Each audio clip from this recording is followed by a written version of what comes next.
Isa pa, bes. Tisting yawa? So, pinaplastic lang niya ako? Isa pa, bes.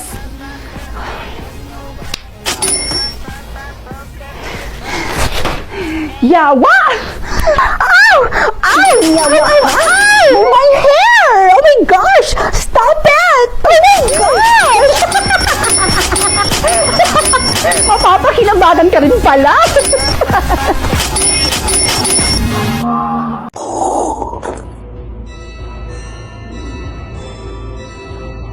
Dalawa kayo? Meron po ako nunal sa mukha. Isa sa mga palatandaan. Ako din meron.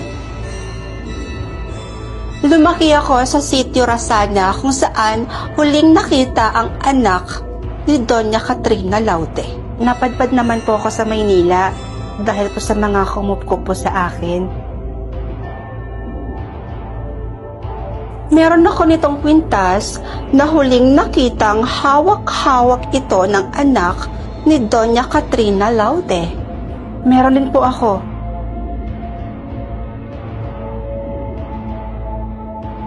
Kulay brown ang buhok ko, gaya ng buhok ni Doña Katrina Laude. Itim ang buhok ni Mama at hindi brown. Hindi kaya nagpapanggap lamang kayong dalawa?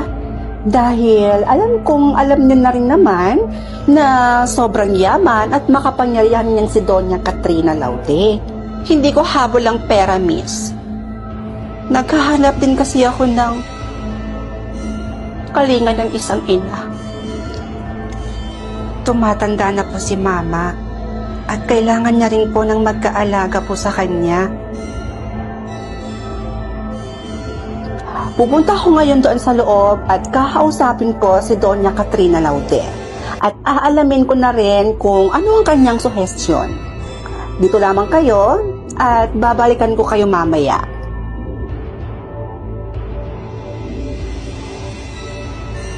Peke ang nunal mo. Hindi peke ang nunal ko. Baka yung sayo ang peke. Siguro, grabe na yung pangangailangan ng pamilya mo na umabot ka sa pagpapanggap bilang ako. Marami kaming kumpanya sa Maynila. Hindi ko habol ang pera. Eh, yun naman pala. So, hayaan mo na sa akin to. Ipaubaya mo na to sa akin. Ano?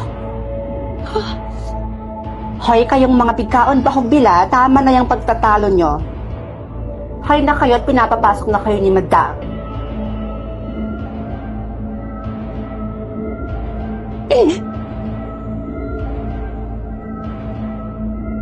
Madam, nandito na po sila.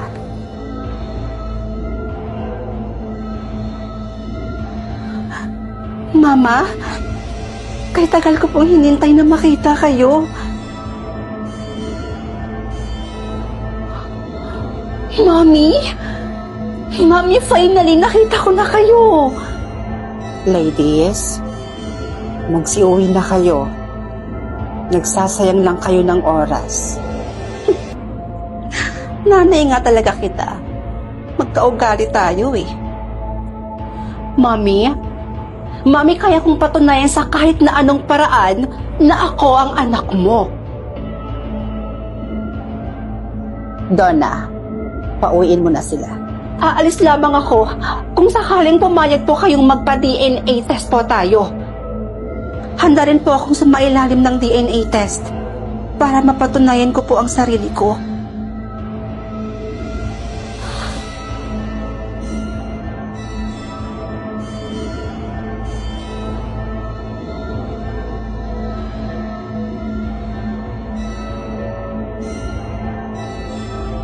Madam and ladies, may resulta na ang DNA.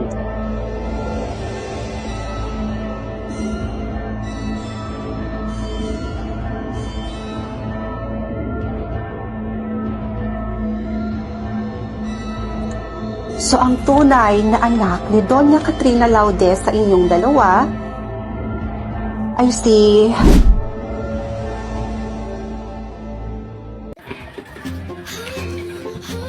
Hi, Kiana. Hello. Ito na pala yung mga assignments at mga activities na ipinagawa mo sa akin. Sige. Palagay na lang dyan, ah. Salamat. Sige, Kiana, basta pag kailangan mo ng tulong, nandito lang ako. Magsabi ka lang. Oh, sige na. Sige na, dun ka na. May ginagawa pa ako, oh. Sige, ingat ka. Sige, girls. Doon na lang tayo magkita mamaya. Hi, Kiana. Nag-breakfast ka na? Oo, tapos na. Tsaka pwede ba? Huwag mo muna akong lapitan. Doon ka muna, oh, doon sa malayo. Kita mo kasama ko yung mga kaibigan ko? Oh my gosh, Kiana. Yan ba yung mandiligaw mo? Yak, ang pangit, ah. Hoy, hindi, ah. Grabe naman kayo. Ano akala niyo sa akin? Papatol dyan? Yang pangit-pangit niyan. Alam niyo naman, di ba? Ginagamit ko lang yan para sa mga assignment tsaka para sa mga activities ko, no? Ay, ganon. Totoo ba yung narinig ko, Kiana? Pinaglalaruan mo lang pala ako. Niloko mo ako. Kala ko ba may pag-asa ako sa'yo? Hoy! Ikaw may sabi niya na. Tsaka pwede ba? Huwag kang ang feeling. Niloko mo ako. Ano ka ba naman, Benji? Ang tanga-tanga mo naman. Matagal na akong may boyfriend. Kilala mo naman siguro si Marco, di ba? Siya yung boyfriend ko at wala nang iba. Matagal na kami. Tsaka, huwag ka masyadong assuming, boy. Kasi, ginamit lang kita. Okay? Yun lang. Period. Hi, babe. Oh, hi, babe. Nandyan ka na pala. Let's go. Sure, babe. Hoy, ikaw pangit. Laylayon mo yung girlfriend ko, ah. Baka makatingin ka sa akin. Babe, tama na yan. Huwag mo nang patulan yung pangit na yan. Dahil masasayang lang yung oras natin dyan, no? Tara na.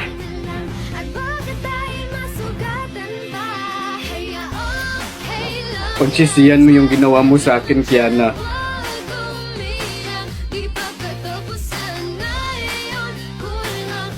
Hey, cutie boy. Who are you? By the way, I'm Kiana.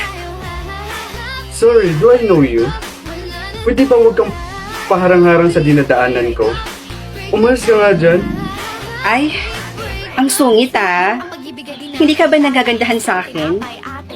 Sorry, pero hindi eh. Amoy na amoy ko kasi ang magaspang mong pag-uugali. Aray, grabe ka naman. Hindi mo pa nga ako nakikilala. Kung makaasta ka naman, para kang... Ang sakit mo sa baga. O sige na nga, dumaan ka na. Sayang naman. Ang gwapo sana niya, tsaka ang cute-cute niya. Okay, class. Mabuti at nandito na kayong lahat. Ipapakilala ko sa inyong lahat ang inyong bagong classmate. Siya ay si Benji Zonyo. What? Hi everyone, I'm Benji Zonyo, your new classmate for this school year.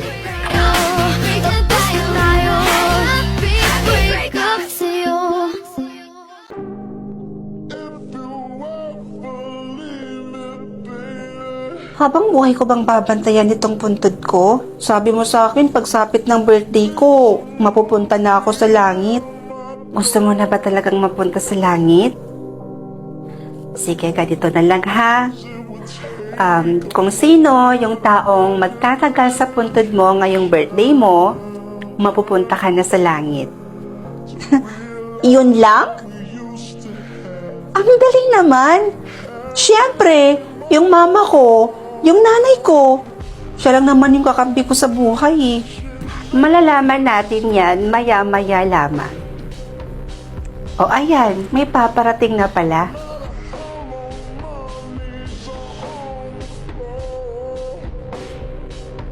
Best friend ko. Ayan, eto nga yun. Pangalan na nga niya to. Hi best friend, happy birthday!